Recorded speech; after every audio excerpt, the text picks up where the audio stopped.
Eles tratam lideranças de um movimento político revolucionário, radical, como grandes burgueses.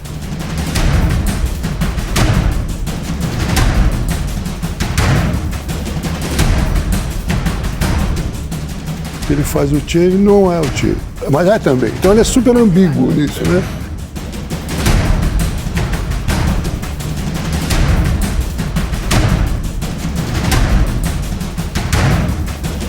Mas vocês se lembram que esse cara veio de um lugar onde não tinha água?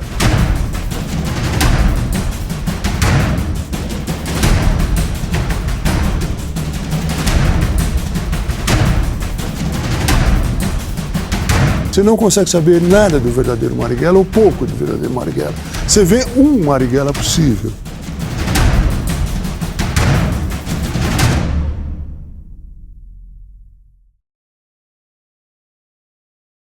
Inimigos no passado, procurados pela polícia, detestados, ameaçadores. Depois, líderes, consagrados em urnas, quase mitos românticos. É o tema de hoje, aqui no Contraplano. Nossos companheiros de viagem, Hugo Giorgetti, cineasta, e Thales Absaber, psicanalista.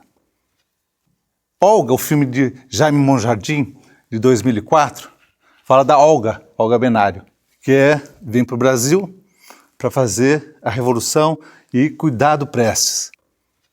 Presa, ela é enviada, presa pelo governo Vargas, pela ditadura Vargas, ela é enviada para uma câmara de gás na Alemanha. Esse resumo basta para dizer que a Olga era ameaçadora, merecia esse destino? Ou temos aí, na verdade, a construção de uma história romântica? Thales. Bom, primeiro eu queria dizer assim que esse tipo de gênero de filme político, não é? Que é o retrato, o elogio, a invenção dos grandes homens da história da política, é um gênero muito difícil. Ele tem parentesco com a geografia, com a história dos santos, né? A antiga história de Santos, né? Ele tem ele monumentaliza a vida, não é? É estranho, ele dá um paradoxo político estranho, esse tipo de filme, né? Porque o caso da Olga é bastante claro, né? Quer dizer, como que uma mulher, uma comunista alemã, no auge do modernismo, é encenada daquele modo, burguês, cheio de distinção, não é? Para criar um grande romance, não é? Tem um equívoco muito grande, né? na própria concepção da história. O objeto está fora do lugar, está tudo fora do lugar, né? No filme, né? Mas isso é próprio desse tipo de problema, de cinema, né? Quando você quer construir o imaginário dos grandes homens, que é só um delírio, né? Em grande parte esse cinema delira, né? Sobre os seus objetos, né? Então... Há uma redução da história a apenas a questão do amor, a questão da relação afetuosa nesse filme? Não, há uma simplificação da história, né? Você torna a história apenas um incidente que aconteceu e tal.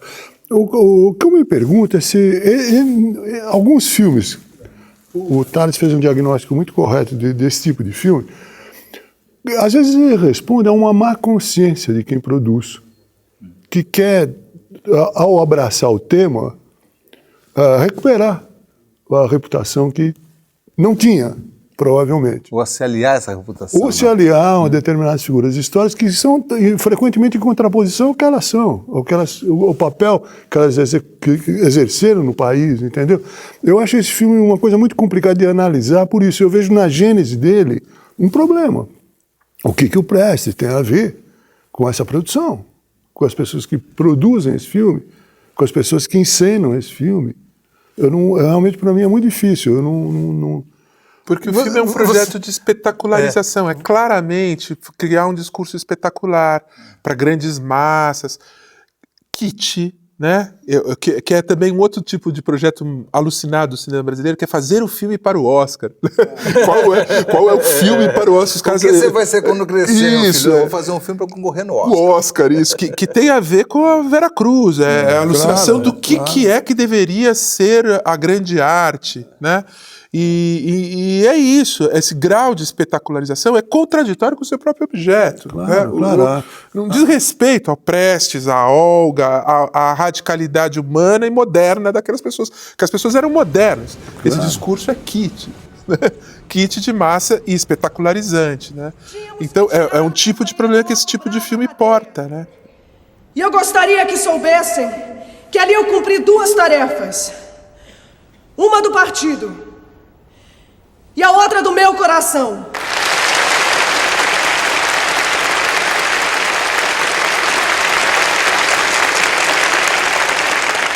Estamos vivendo um momento decisivo na história mundial. O movimento fascista está se alastrando e devemos estar prontos para enfrentá-lo.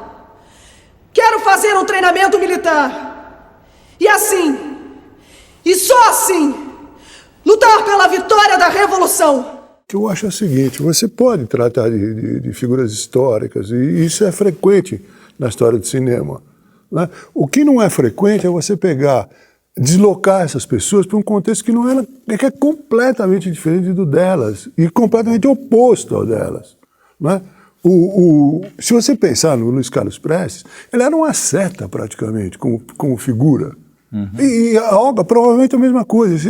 Essas pessoas ideologicamente conformadas naquele tipo, eles têm uma forma de viver.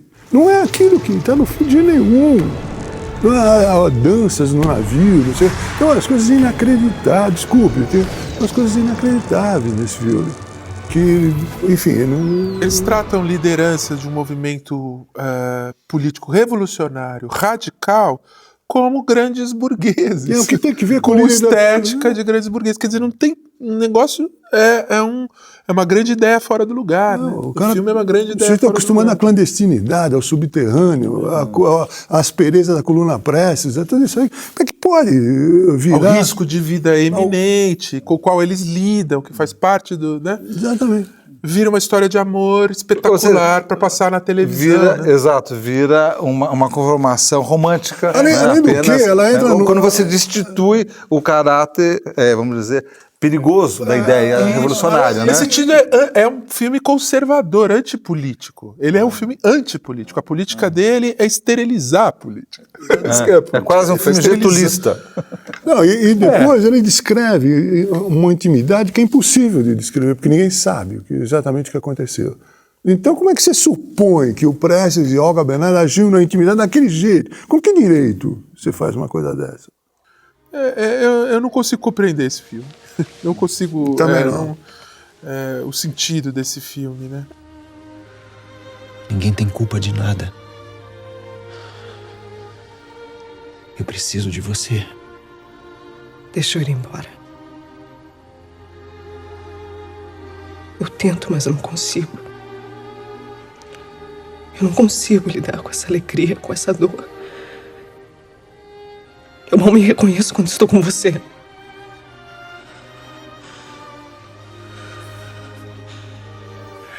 Eu te amo. Eu acho que esse filme é um dos filmes que ele está comprometido com o seu destino para a televisão. Quando ele está sendo feito, ele já é feito pensando em ser discurso para a televisão. Tem os da própria televisão, né? que a Globo, a partir de algum momento, começou a fazer, né? Mas tem pessoas que fazem filmes assim, né? Quer dizer, já está enquadrando e cortando, desbastando para acertar o filme, para virar um genérico de massa genérica. Né? Esse filme é um dos primeiros filmes de um movimento que vem em que o cinema está perdendo cada vez mais significado. O cinema brasileiro hoje não significa nada. Eu sou um diretor de terceira categoria.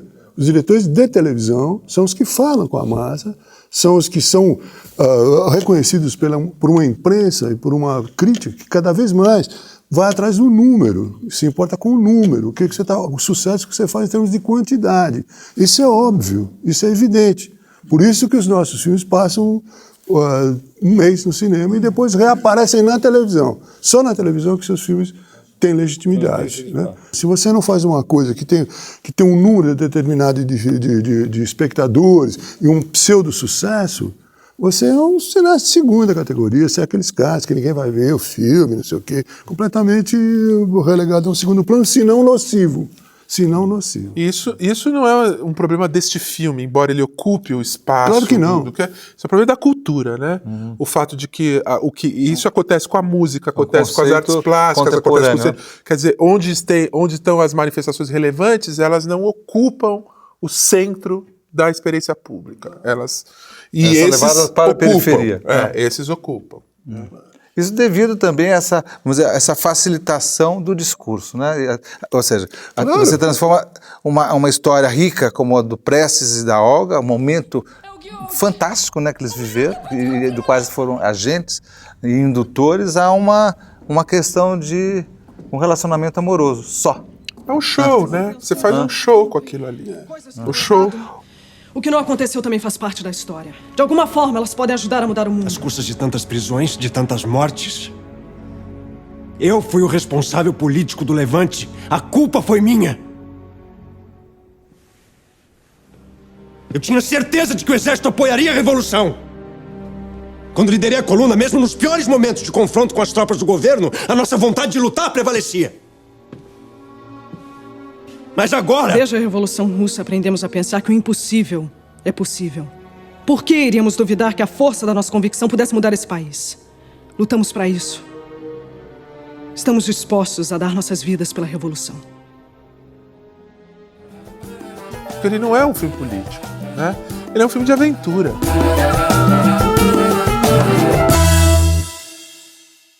O filme do Walter Salles Jr., Diários da Motocicleta, que é um filme de 2004, mesma época do Olga, né? Essa produção estrangeira do Walter. Ele vai pegar um aspecto, né, quer dizer, da vida um recorte, na verdade, da vida do Che Guevara, né, o líder revolucionário argentino que ajuda a fazer a revolução em Cuba, junto com Fidel Castro.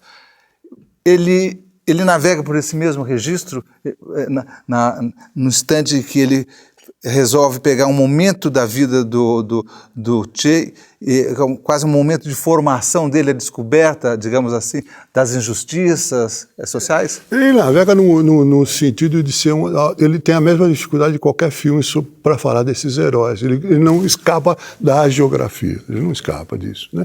Mas ele é feito por um cineasta muito mais elaborado, muito mais sofisticado, que tenta sair dos percalços que ele encontra nisso. Então já foi pegar um Che anterior ao Che, na verdade, né?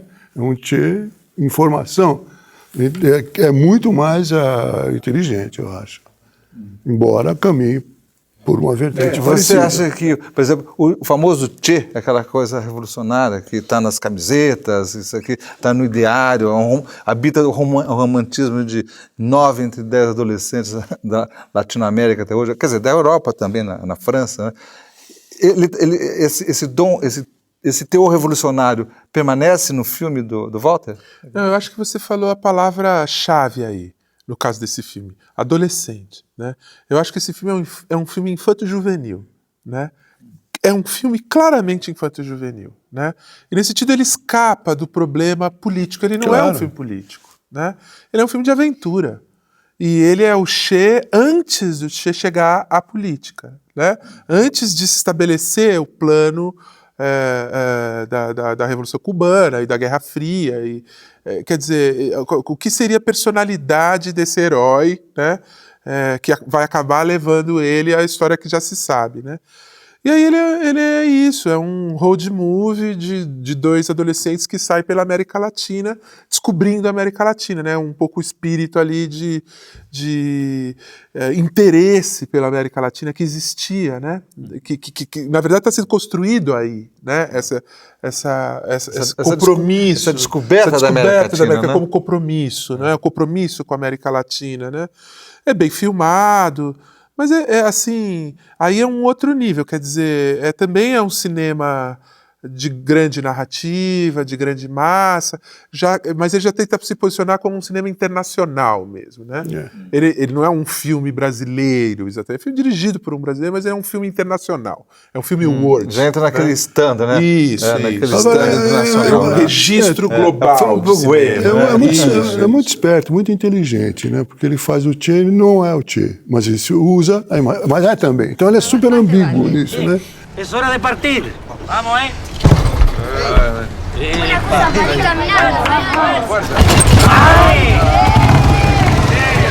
¡Hasta luego! ¡Chao,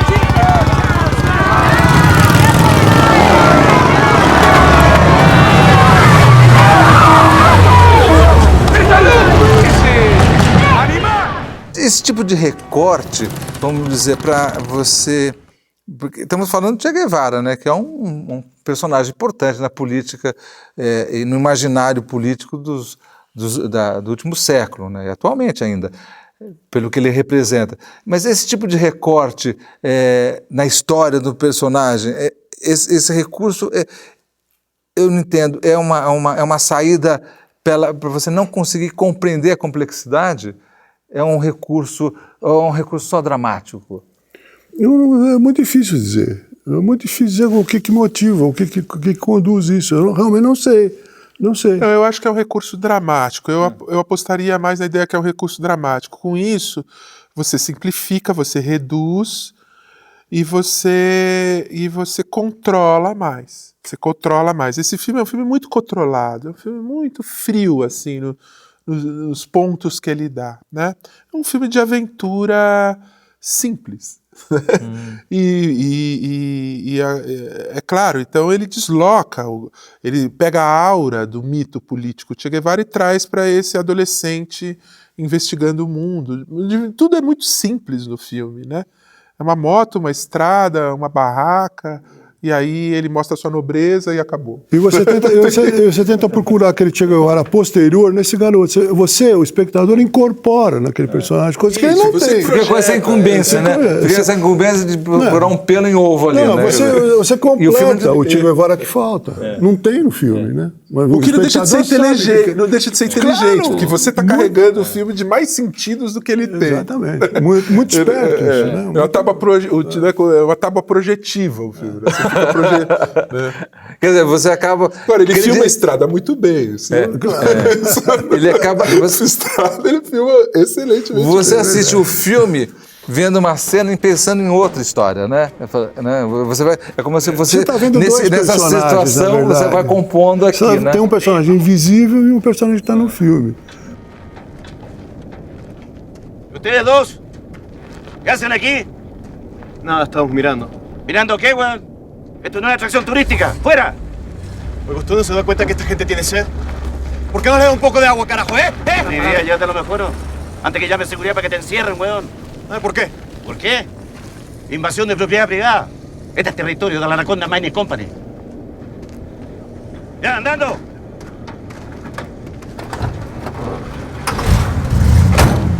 ¡Hijo de puta!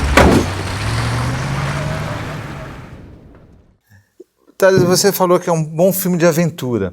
Não, é uma aventura sem sessão da tarde. Né? Não reprise, né? Não bom reprise. É uma aventura, mas é um filminho, é uma aventura. Mas esse registro de você... Infanto-juvenil. De você pegar um personagem como o Che, qual é a história dele, do que viria a ser o Che, né? Che Guevara na história política, e pegar esse recorte... você acha que é válido? Tem uma validade nisso? Tem uma coerência, porque o próprio Che era esse personagem aventureiro, né? Ele se lançou nessa aventura jovem, essa aventura vai até... Eu fiquei pensando sobre esse filme, ele é muito água com açúcar. Se ele fizesse um segundo, devia ser uma trilogia. Uma transição. Uma trilogia. A passagem dele até os Estados Unidos, a chegada dele em Cuba, devia ser o segundo, devia ser o crescimento desse menino, e o terceiro, a Revolução Cubana. Né? Aí talvez esse negócio ganhasse a dimensão um pouco que... Um pilar, né? Isso. Agora uma sustentação. Você vê, olha como o menino era livre, como ele era puro, como ele era bom. É o que o filme diz, né? Não, e como ele era, e foi mudado pela circunstância social. E ao mesmo tempo tudo comportado. O cinema é comportadíssimo, né? É um cinema assim recatado. É um cinema recatado, né? Que tem um pouco o mesmo problema do outro, mas menos, né? Porque de algum modo tem um talento, uma graça no filmar, né? Mas é muito recatado, né? Muito. Não, depois ele se vale de uma situação que é comum a qualquer herói. Qualquer herói nessa idade, um pouquinho antes, é uma pessoa que ainda não desabrochou e não transformou a sua personalidade dele em política, numa coisa concreta. Então ele é inatacável. Esse tipo de filme podia ser aplicado a qualquer herói que você fosse retratar. Se nós víssemos só esse filme, sem saber que esse cara é esse personagem, Che Guevara, histórico, ninguém sabe. Passa esse filme e você vê. Botar o nome de João da Silva. Isso. E você vê essa história. Aí você vai falar, que filminho, né? Do menino que saiu de botões. Que é simpático, né? É um filminho simpático, né? Então, veja, ele transforma toda a questão que está ao redor do Che Guevara num filminho simpático. E ele quis fazer isso. Foi isso que ele fez, isso foi o que ele quis fazer. Ele está fazendo isso para a consciência rebaixada das classes médias mundiais que vão no domingo assistir cinema, comer pipoca. E talvez alguns centros que não engoliram o Che Guevara até hoje. Há centros políticos no mundo que até hoje não engolem a atitude desse cara. Mas essa é palatável. São dois garotos. Isso aí é possível de aceitar. Qual é o problema? Não é? Ainda não é o Che Guevara. É uma possibilidade de Che Guevara ainda. Então, é muito simpático. É um filme realmente que eu acho muito inteligente no sentido de agradar todo mundo. Buenas tardes. Buenas tardes, Alfonso. Buenas tardes. Bienvenido, San Paulo. Muy amable. Papá Carlito para servirlo. Me menciona Ernesto Guevara. Yo soy Alberto Granado, un gusto. Mucho gusto. Doctor, ¿usted no les explicó las reglas?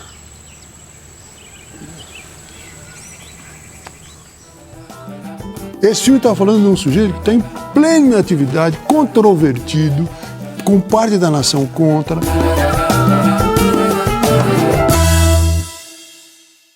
Thales, Lula, Filho do Brasil, filme do Fábio Barreto, feito em 2009, ainda quando o Lula era presidente.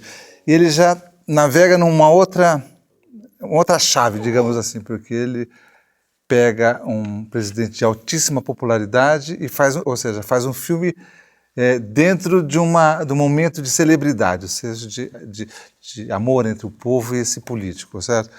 Isso facilita você construir um mito, você construir uma história de um político que no passado, né, foi perseguido pela ditadura, teve seu momento de liderança expressivo no movimento operário, né, depois consagrado nas urnas como presidente, 2 vezes eleito do Brasil.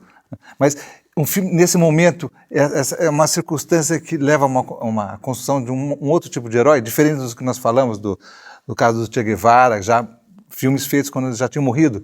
Sim. Bom, primeiro eu queria falar uma coisinha novamente sobre esse tipo de gênero, né? Existia um cinema lá nos anos 70 nos Estados Unidos, que era o cinema de negros, né?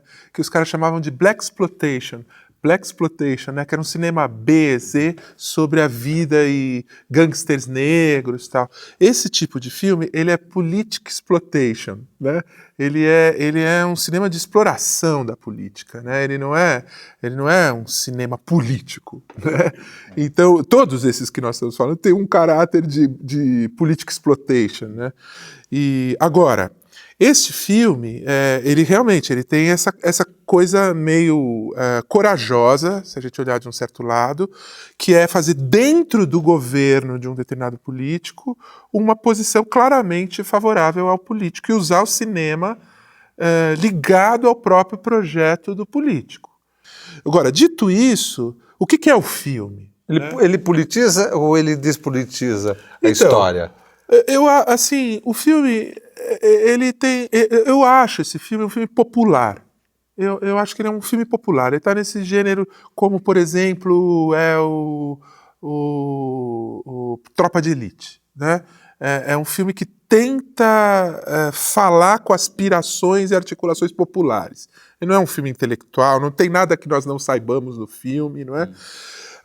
Agora, o que ele faz, né? Ele recupera alguns elementos da formação do Lula para colocar o espanto, que nem o Hugo falou. Quer dizer, nós já sabemos onde o personagem vai parar e o tamanho que o personagem histórico toma. Aí ele fala assim, mas vocês se lembram que esse cara veio de um lugar onde não tinha água? Vocês se lembram que a mãe desse cara não sabia ler?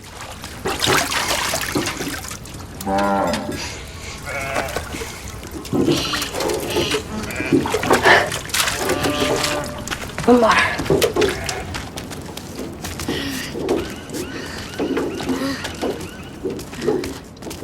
Eu acho desse filme que ele é diferente dos outros pelo seguinte motivo. Dos outros dois, pelo menos, que a gente conversou aqui. Diários da Motocicleta e o Olga. Exatamente. Aqui eles falaram de heróis mortos cujas ideias já estão remotas no tempo. Esse filme está falando de um sujeito que está em plena atividade, controvertido, com parte da nação contra. Então é muito complicado isso aí. E nesse sentido eu acho que você tem razão, Thales. Realmente ele tem uma coragem de assumir partido. De assumir partido de um personagem que tem franca atividade, que tem um projeto de Brasil, que tem muita gente que é contra, outra a favor. Então ele é muito interessante nesse sentido. A diferença grande é essa, né? Sem dúvida. Ele não está falando de uma pessoa sobre a qual... processo.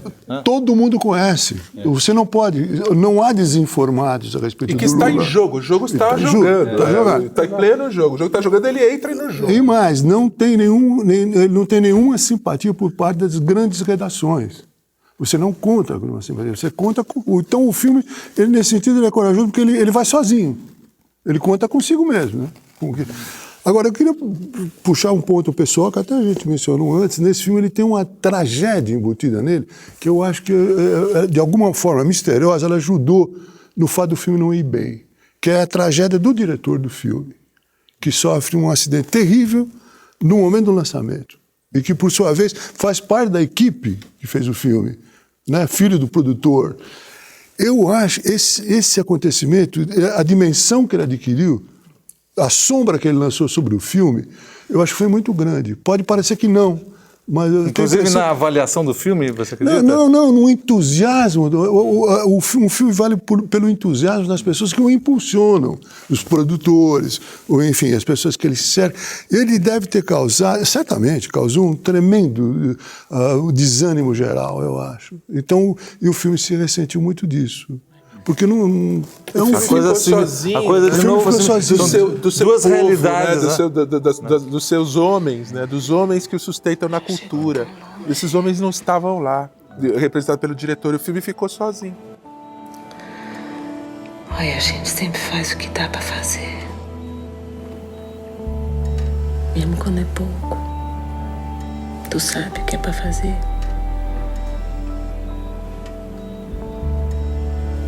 Tu vai lá e faz. Mas se não dá, tu espera. Viu? Tenha paciência. O mundo lá vem rodando. A oportunidade vai parar bem na tua mão.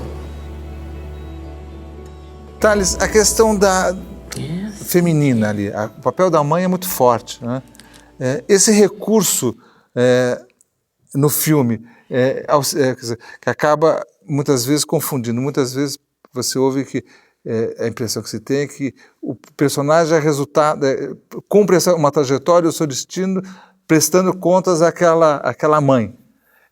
Isso é uma coisa, dentro da política é complicado, né? Você dá um agente transforma toda uma circunstância, não? Mas ele é um filme de formação, né? O que ele quer mostrar é que nem o filme do John Ford sobre o Lincoln lá antigo, né? É o jovem Lula, né? É a formação da personalidade, né? Do político, né? E ele acentua, que é um efeito melodramático importante, a importância dessa mãe pobre, ignorante, sobre esse menino, né? A gente não sabe se isso é verdade ou não é verdade, mas o filme, a biografia que ele conta do Lula é que essa mãe foi definitiva no processo desse menino virar gente, né? É uma coisa ética, uma coisa correta dessa mãe que protegia que balizava, né? E balizava né, a formação. Os horizontes. Nesse sentido, ele difere do Diário da Motocicleta, porque ele tem claramente uma coisa que pesou na formação desse menino. Que é a mãe, né? O outro não tem. Não tem. A coisa vem do ar, né? Ele tem dois grandes personagens, o filme, né? Que é a mãe, que é a principal. A personagem principal do filme é a mãe, e que é a história dela, em grande parte, né? E depois vai crescendo essa ascensão social, que é um movimento do Brasil também, né? Um certo... esse movimento da industrialização de São Paulo, da construção da classe C e da tomada de consciência dessa classe, quer dizer, são traços da história do Brasil, né? E eu acho interessante, embora seja tudo muito estetizado, o filme também sofre desse problema, né? Os pobres também têm lá o seu momento de toalhas voando, né? Tem uma coisa que é sempre muito limpa, né? A própria escolha da Glória Pires como mãe me complica muito. Isso, que é criar o discurso que vai pra TV. Você acha que a figura pública dela acaba... A figura pública dela, ela tem uma forma, tem um rosto, ela tem um jeito de falar, ela apesar de ser uma atriz muito boa, ela não pode, eu acho ela deslocada nesse tipo de coisa. Aristide, não faz isso com os meninos, Aristide! Quero ver quem é o macho que vai ter coragem de ir pra escola agora! O que tá fazendo com eles? É um corretivo. O filho meu não tem que estudar, tem que trabalhar. Foi eu que mandei os meninos pra escola, Aristide, pelo amor de Deus! Você mandou os meninos pra escola? É louca ali, mato também! Me mato também! Me respeita! Não bate a mãe por quê? Porque homem não bate em mulher!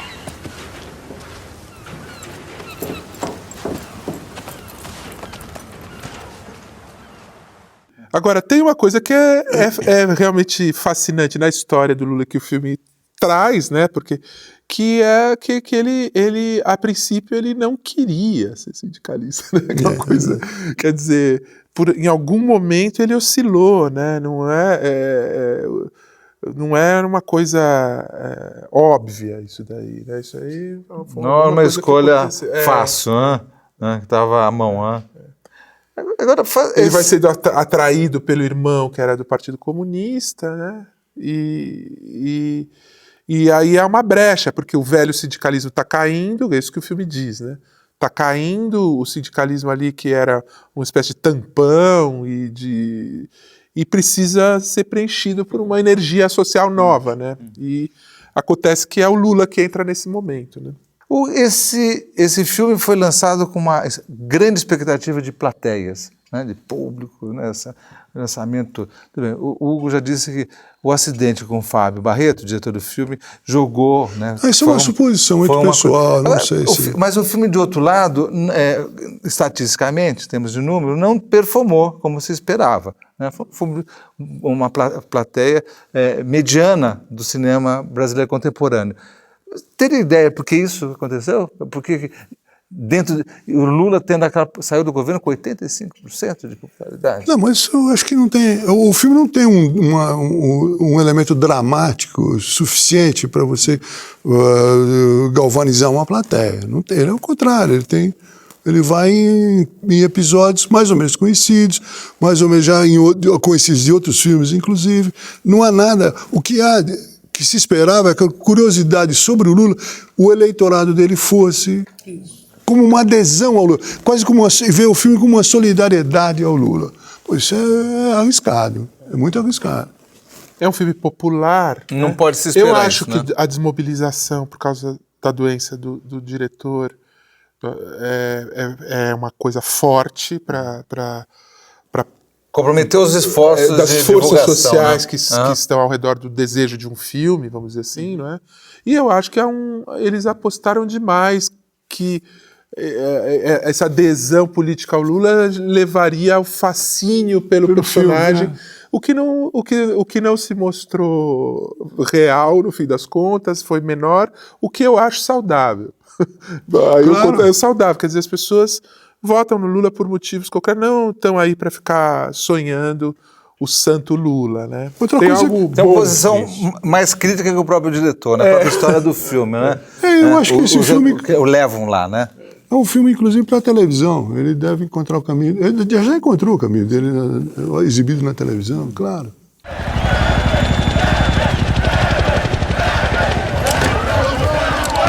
Agora, eu quero pedir para cada um de vocês que estão aqui que levante o braço. E para que eles entendam de uma vez por toda, a decisão não é do Lula, mas é dos trabalhadores do ABC.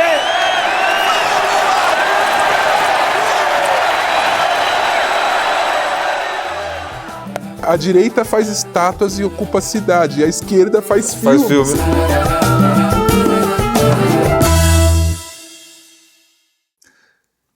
Hugo, em 2011, a Isa Greenspoon Ferraz, ela vai filmar Marighella. Ela é sobrinha, né, do Marighella, Carlos Marighella. Sendo o Marighella um dos grandes mitos, né, recentes, né, da política brasileira. Né? Militar, que diante do golpe militar brasileiro, 64, vai para a oposição e ligado ao Partido Comunista, cria uma cisão e depois vai para a luta armada.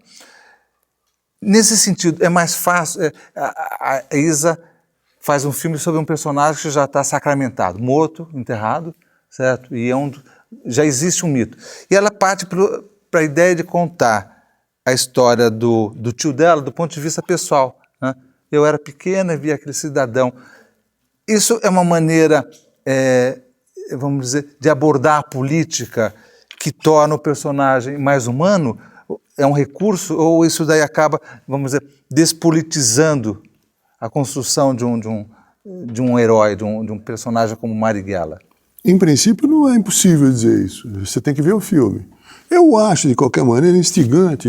Realmente, num certo sentido, me interessa o resultado desse tipo de filme quando a um filme político é aplicado o afeto.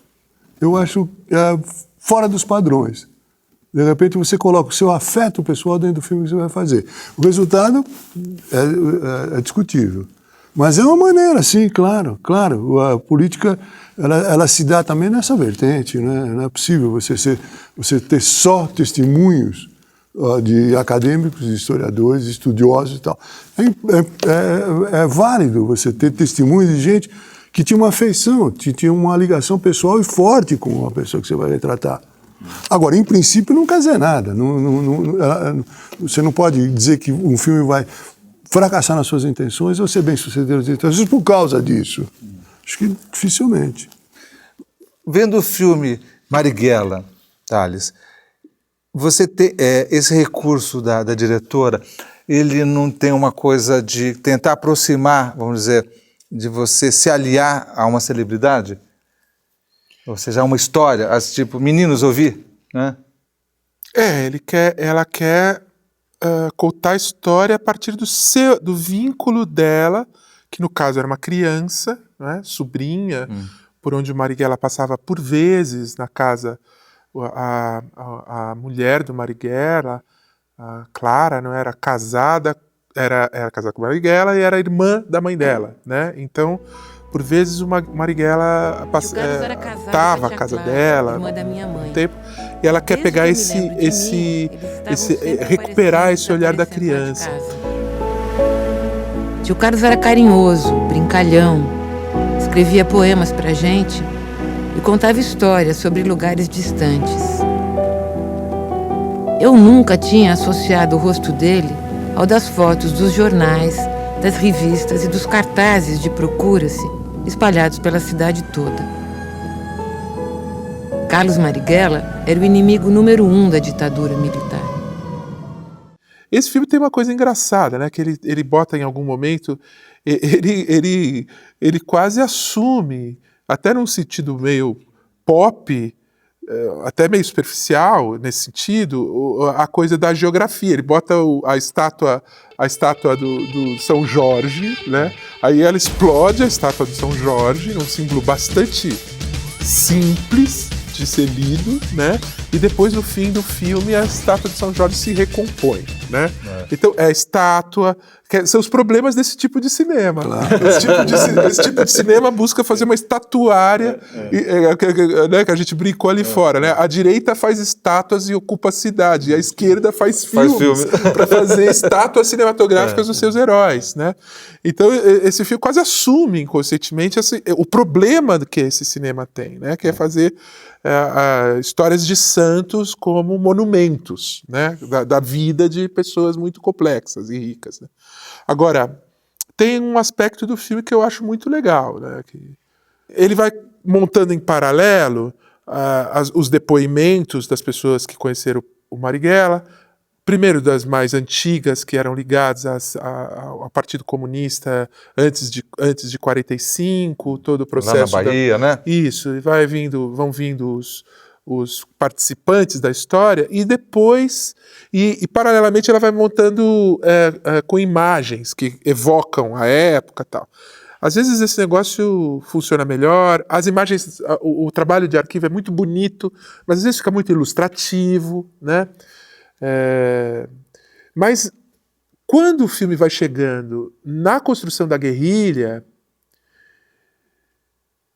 e que aí vem os mais jovens que participaram da vida do Marighella, e esse momento muito radical da vida brasileira e da vida existencial, tem alguns depoimentos ali sobre o sentido da experiência da guerrilha que eu não vi em nenhum dos cinemas que tentou investigar isso daí, né? Mas verdades... Tem umas ousadias... o filme não tem ousadia, ele é muito bem comportado. Esses depoimentos... Mas os depoimentos, a verdade do que eles falam, né? Uma hora uma moça diz assim, era muito difícil, a gente estava correndo risco, mas a gente tinha, ao mesmo tempo, um grau de liberdade, um grau de autonomia, um grau de não dever nada a ninguém. Isso é interessante. Isso. Né? Fala-se algumas coisas ali sobre aquela experiência. Quer dizer, você tem muita dimensão humana do que foi aquela experiência ali. É muito vivo aqueles depoimentos. E aquilo foi a coisa que eu mais gostei no filme, né? Além do fato do impacto do Marighella sobre as pessoas. Né? Porque dinamite é assim, se você não fica virando, corre um risco terrível de explosão, né? Então, cada 2 dias eu ia na garagem e ficava virando, e a minha empregada queria saber o que eram aquelas caixas, aquele pozinho que ficava na garagem, né? E eu tinha um pouco de medo, e o Preto falava, não, nós não temos tempo para ter medo, né? Você vai e faz. Tá bom, eu vou e faço. Mas realmente eu tinha um pouco de medo, né?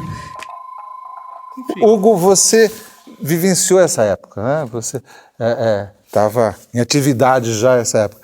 Agora, ou seja, você acompanhou a construção, né, em vida do Marighella, a transformação dele em mito, né? Essa coisa da luta armada, depois o assassinato dele em São Paulo pelas forças da repressão, e depois essa construção pela esquerda desse mito Marighella. Vendo o filme, você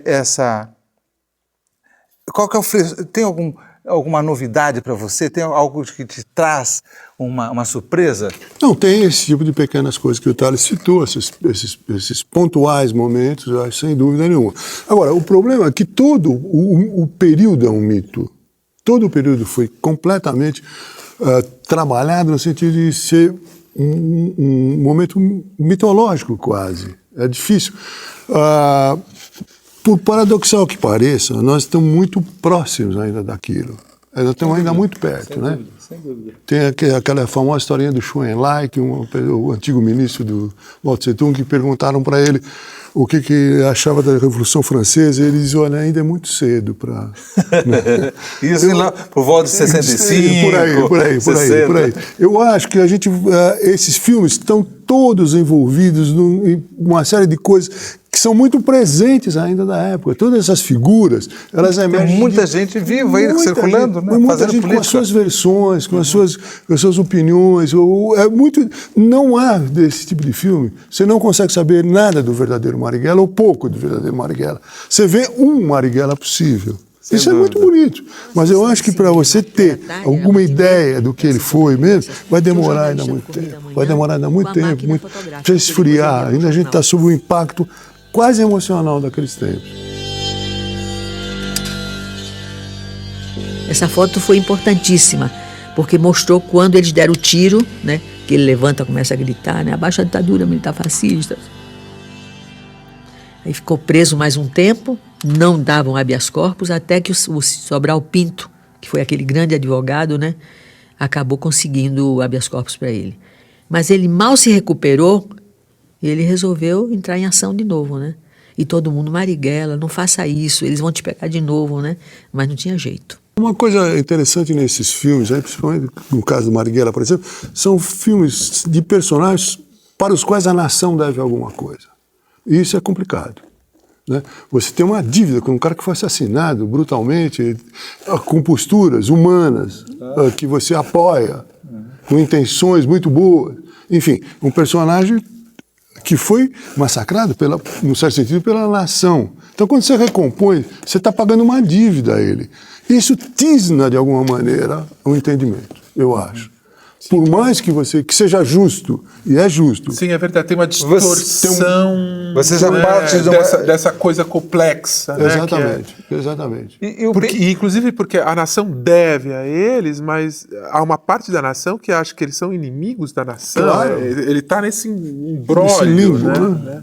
Se fala muito sobre o momento atual, né? Então, vis-à-vis essa questão histórica, você oferecer sua vida, né? Porque quer queira ou não, quando isso o filme fala, o Marighella e os seus companheiros sabiam que aquilo poderia levá-los à morte rapidamente, né? Porque eles estavam em completa desvantagem, né, numérica, de armas, isso aqui. Ou seja, a questão da coragem pessoal é muito forte, né? Também você dá a vida a um sonho, né, a um ideal, né? Quer dizer, isso é um contraponto hoje do momento neoliberal que vivemos, que é brutal, né? Sim. Sim, e esse é o momento que eu acho mais bonito no filme, que nos dá também uma intuição sobre como foi essa equação existencial, política, poética de dar a vida, né? Que é construído quando vem os vários jovens guerrilheiros que falam ali, guerrilheiros revolucionários que falam que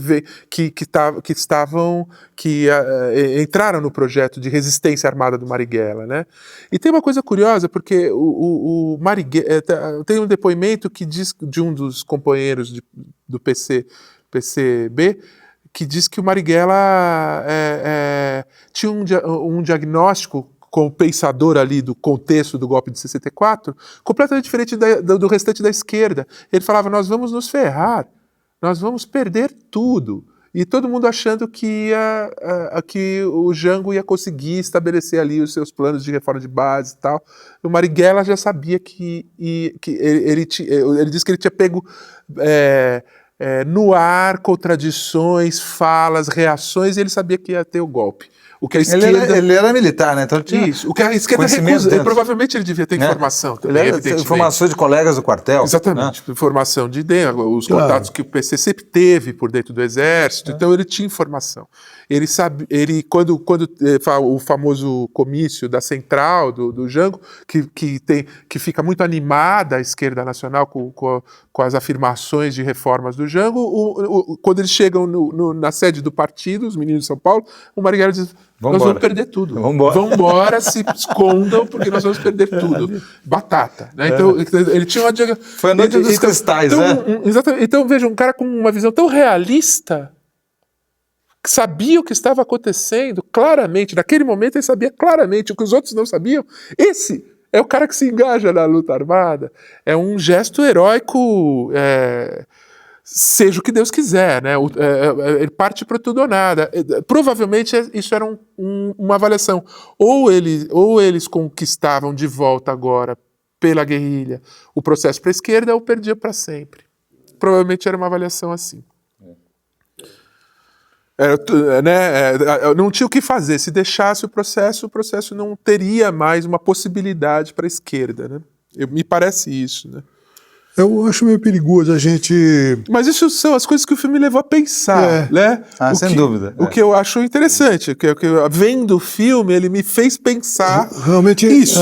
Realmente havia uma camada da população que arriscava a sua vida. Era um personagem numa época, seria isso? Não, isso que eu ia falar, não tenha dúvida nenhuma. O que exigia naquela época exigia um homem como aquele. Não é aquela época. O momento histórico que você vive te exige certas coisas. Pô. Se o momento histórico não exige, como hoje, por exemplo, qual é o sentido de você arriscar a sua vida? Aonde? Como? Por quê? Baseado em quê? Com que causa?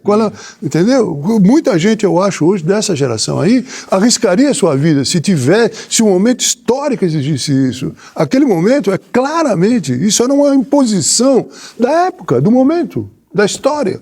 Agora você não tem. Então você fala, por exemplo, que a geração hoje é menos desprendido, você teria menos, a juventude é assim, não tem questões históricas postas com essa tensão, não tem exigências históricas.